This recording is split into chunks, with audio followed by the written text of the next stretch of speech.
I have a question for you, not the kind you rush to answer, but the kind you sit with for a moment in a world that keeps telling us who to be, where to go, and how fast to move. We rarely stop and ask ourselves the simplest things. We're so busy surviving, proving, becoming. Sometimes we forget to check in. So tonight, I'm not here to tell you how to live your life. I'm not here to give you all the answers. I'm here to ask one question, because sometimes a single honest question can change everything. And that question is for you. I have a question for you. And before you try to answer it, before your mind starts racing ahead, I want you to slow down for just a moment. Let the noise settle. Let the weight of the day loosen its grip. This isn't a test. There's no right response. This is just a space, a breath, a pause where you get to be human without performing. The question is simple, but it's not easy. We don't struggle with it because we don't understand it. We struggle because deep down we already know the answer. And knowing asks something of us. It asks us to be honest. And honesty is a quiet kind of bravery that doesn't get much applause. When was the last time you truly asked yourself how you're doing and actually stayed long enough to listen? Not the automatic answer you give people, not the version that fits into small talk or keeps things moving.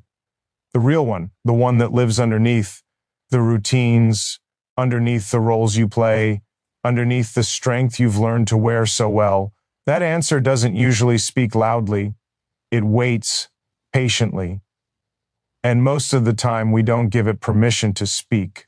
We live in a world that rewards distraction. If something hurts, scroll. If something feels empty, fill the calendar. If something feels uncertain, label it productivity and move on. We've become experts at outrunning ourselves. And somewhere along the way, we started believing that slowing down meant falling behind, that pausing meant weakness, that asking questions meant we didn't have it together. But the truth is, the bravest people I've ever known weren't the ones with all the answers. They were the ones willing to sit with the questions, willing to admit they didn't have it all figured out, willing to stay open when closing off would have been easier. So here's the question I want you to hold gently, not tightly, not like a demand, but like an invitation. Are you living in a way that feels honest to who you are? Or are you surviving in a way that feels acceptable to everyone else? That question can make the room go quiet inside you, because it doesn't accuse, it doesn't judge, it just waits. And when you really listen, you might feel a mix of things rise up: love, regret, gratitude, fear, hope. Maybe all of them at once. That's okay. That's human. Love especially has a way of surfacing when we ask ourselves the hard questions. Not just romantic love, but the deeper kind. The love we give, the love we withhold, the love we're afraid to ask for, the love we think we don't deserve. Love is often where our answers hide, because love shows us what matters when everything else falls quiet. We tell ourselves we'll love more later, when things calm down, when we're more successful, when we're less tired, when we're more certain, but later is a story we tell ourselves to feel safe. Love only exists now. It shows up in small, unremarkable moments, in listening instead of fixing, in staying when leaving would be easier, in choosing kindness when no one is keeping score. Ask yourself this: who do you show up as when there's nothing to gain? That question doesn't ask about achievements or titles or recognition. It asks about character, about presence, about the way you treat people when the moment passes unnoticed. Because the truth is, the moments that shape us most aren't the ones that look impressive from the outside. They're the quiet ones, the ordinary ones, the ones that feel small but somehow change everything. We're all carrying something.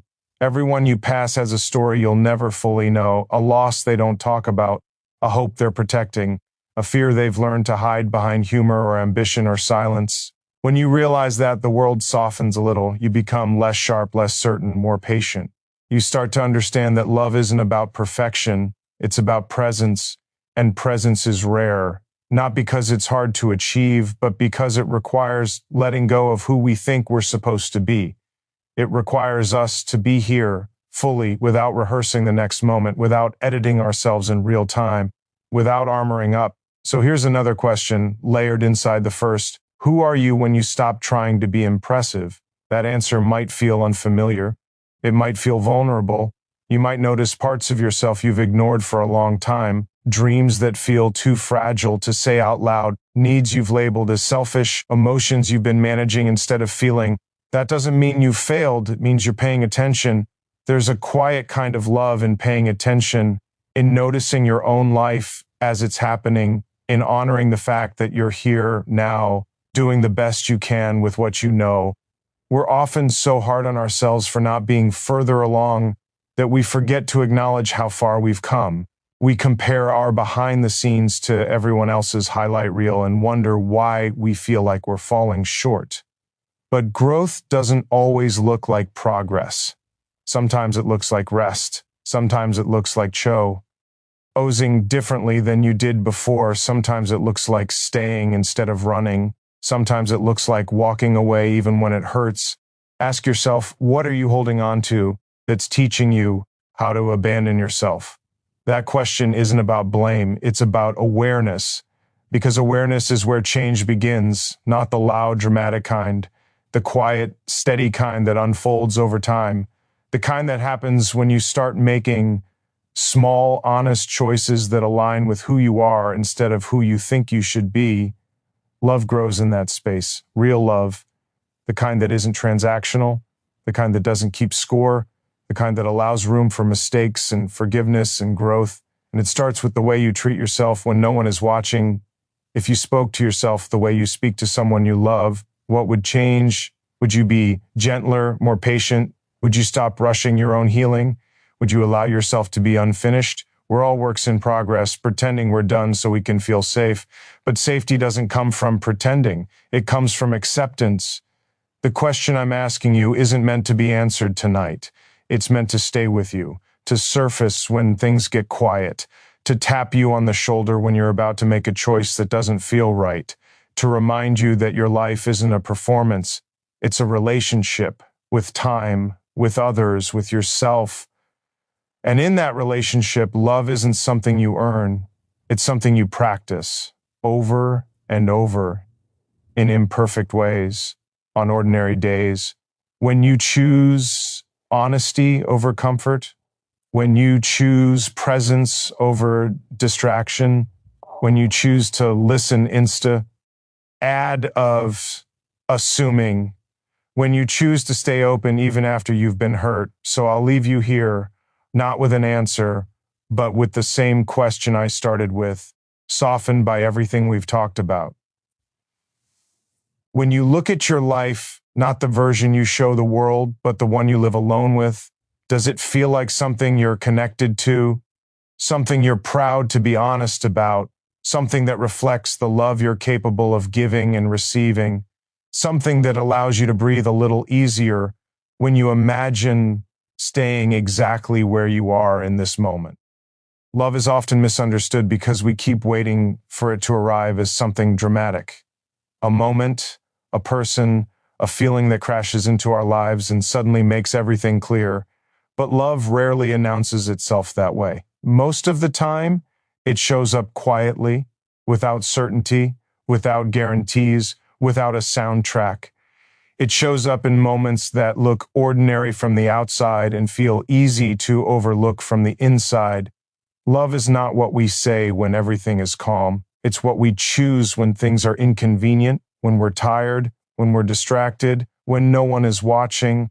Love is less about intensity and more about consistency, less about what we feel and more about what we decide to do with what we feel. We like to believe love should be effortless, that if it's real, it won't require work. But the truth is, love requires attention, and attention is a choice. In a world designed to pull us away from one another, choosing to stay present is an act of devotion, listening without planning your response, staying when it would be easier to leave, holding space instead of trying to control the outcome.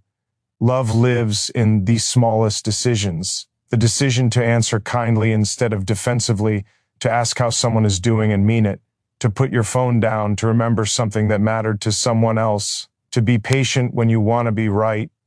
These moments don't look heroic, they don't feel cinematic, but they build something real. We don't fall out of love all at once. We drift slowly, quietly, through missed moments and unspoken needs, through choosing convenience over connection. And the same way love fades is the same way it grows, through choices that seem insignificant at the time but shape everything over time. Ask yourself where you've been, waiting for love to feel easier instead of choosing to show up more fully, because love doesn't remove discomfort. It asks us to stay honest inside it, to admit when we're scared, to say we don't know, to risk being seen without armor. Love doesn't promise safety, it offers meaning, and meaning always asks something of us.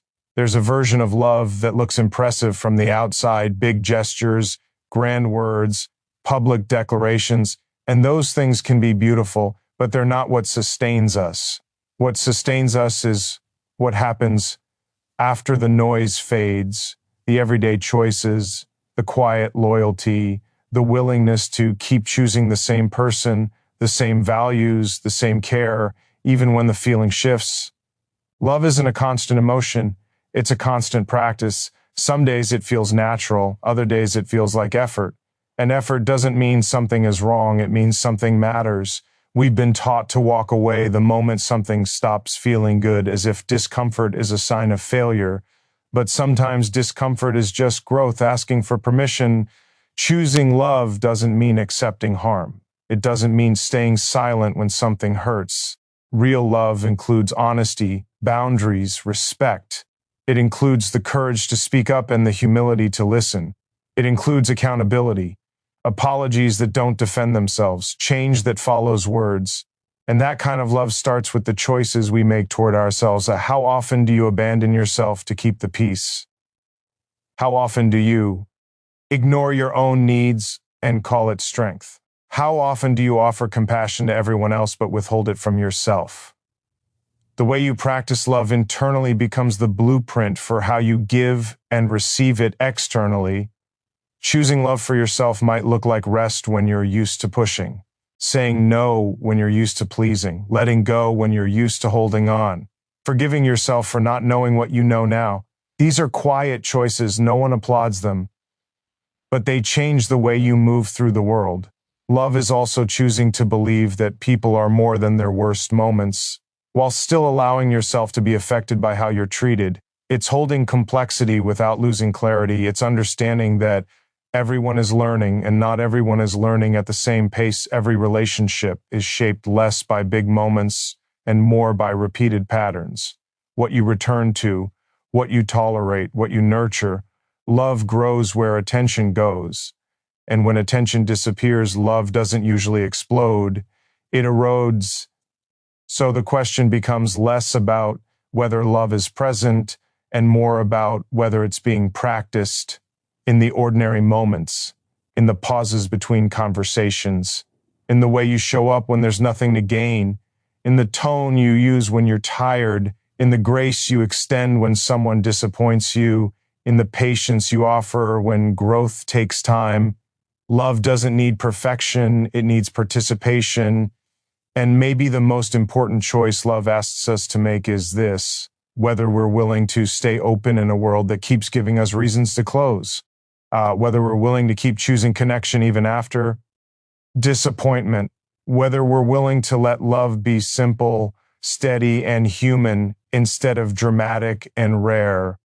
Because love is happening all the time, in how you speak, in how you listen, in how you stay, in how you leave, in how you return, in how you forgive, in how you try again.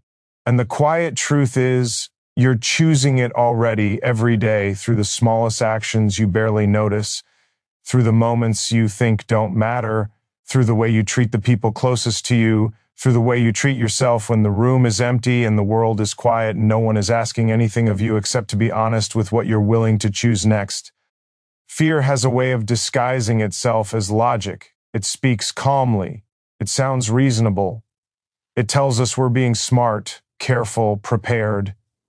It tells us now isn't the right time, that we should wait until we feel more certain, more ready, more confident. And because it doesn't shout, we often mistake it for wisdom, but fear is deeply connected to time. It pulls us either backward or forward, anywhere except here. It reminds us of what went wrong before, or it warns us about everything that could go wrong next. It rarely lets us stay present, and presence is where courage lives. We think courage is loud, decisive, unshaken, but real courage is quiet. It's choosing to stay in a moment you want to escape. It's feeling uncertainty without demanding immediate clarity. It's taking the next honest step without knowing where the whole path leads. Time is something we talk about like it's endless, but we live like it's already gone. We rush through moments that are actually asking us to stay. We plan for futures we may never arrive at while missing the only place we can actually live. And fear loves that, because as long as we're not here, we don't have to risk being fully alive.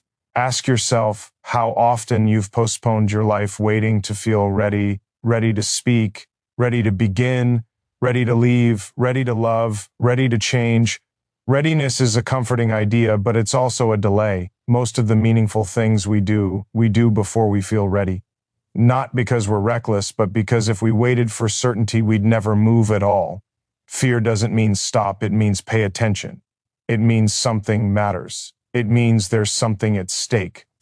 And often what's at stake is the possibility of becoming more honest with ourselves. Staying present doesn't mean ignoring fear. It means not letting fear decide everything. It means acknowledging the discomfort and choosing to stay anyway, to breathe through it, to listen instead of react, to allow the moment to unfold without rushing to control it. There's a strange kind of grief that comes from realizing how many moments we've half-lived, conversations where we weren't really there, days that passed without being felt, relationships we left emotionally long before we left physically, not because we didn't care, but because being present felt too vulnerable. Presence asks us to risk disappointment, to risk loss, to risk being changed by what we experience.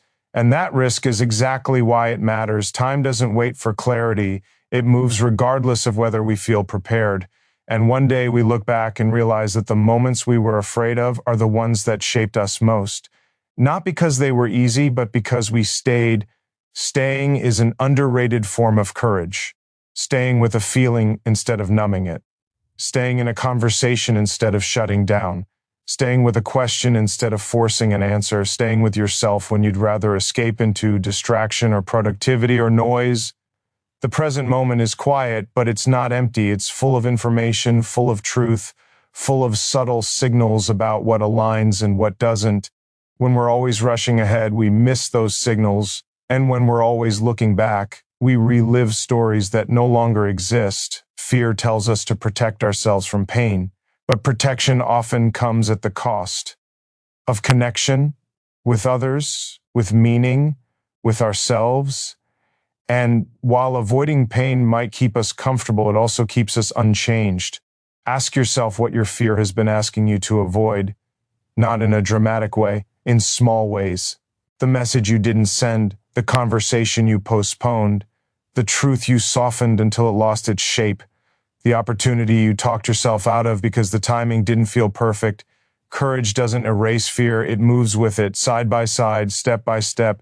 It doesn't rush, it doesn't force. It simply chooses presence over escape, and presence is where time slows down, not because there's more of it, but because we're finally inside it, fully, honestly, without rehearsing the next moment or editing the last one. You don't have to conquer fear to live meaningfully. You just have to stop letting it decide when your life begins. When no one is watching, something changes. The performance drops, the posture softens, the voice in your head gets louder, clearer, harder to ignore. This is the space where honesty lives, not the kind we offer others, but the kind we owe ourselves. Who you are in that quiet matters more than who you are when you're seen, because that's where your real values show up. Not in what you say you believe, but in what you do when there's no reward attached, when no one is there to validate you, to applaud you, to notice the effort. We spend a lot of time becoming versions of ourselves that make sense to the world, useful versions, acceptable versions, strong versions, and none of that is wrong. But sometimes in the process, we lose touch with the parts of ourselves that don't fit neatly into those categories, the parts that are unsure, the parts that are still learning, the parts that want something different than what we planned for. Honesty with yourself isn't dramatic. It doesn't come with big confessions or sudden transformations. It shows up in small admissions. I'm tired. I'm hurt. I don't want this anymore. I want more than this. These truths don't ask for attention. They ask for acknowledgement. Ignoring them doesn't make them disappear. It just makes them quieter. And when they get quiet, they don't go away. They turn into restlessness, into resentment, into a feeling that something is off, even when everything looks fine. There's a difference between being disciplined and being disconnected. Discipline moves you towards something you believe in.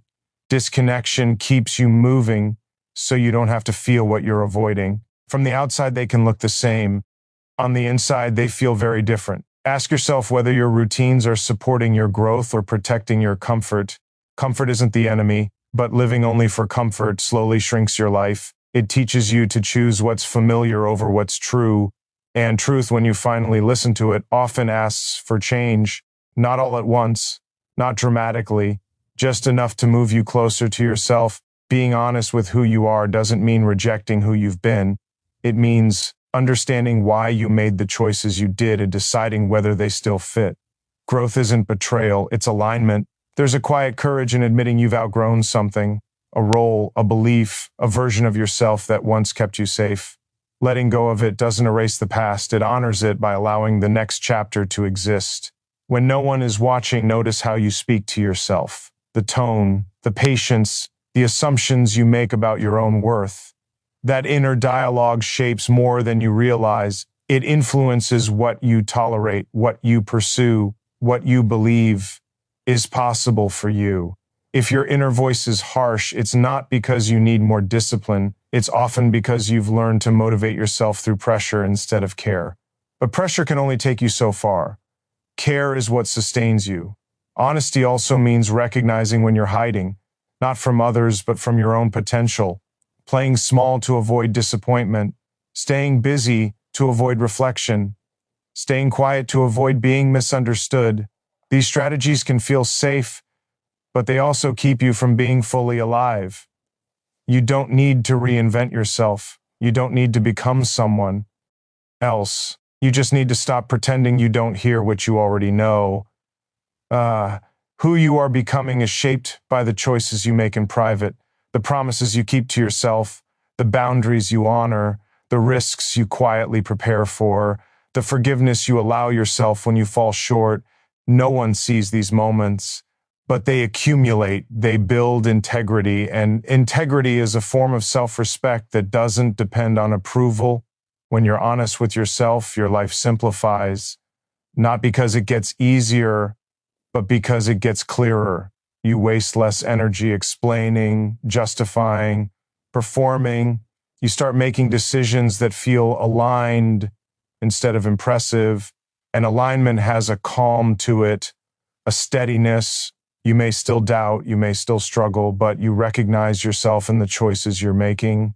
That recognition is powerful because when you know who you are in the quiet, you don't need the noise to tell you who to be.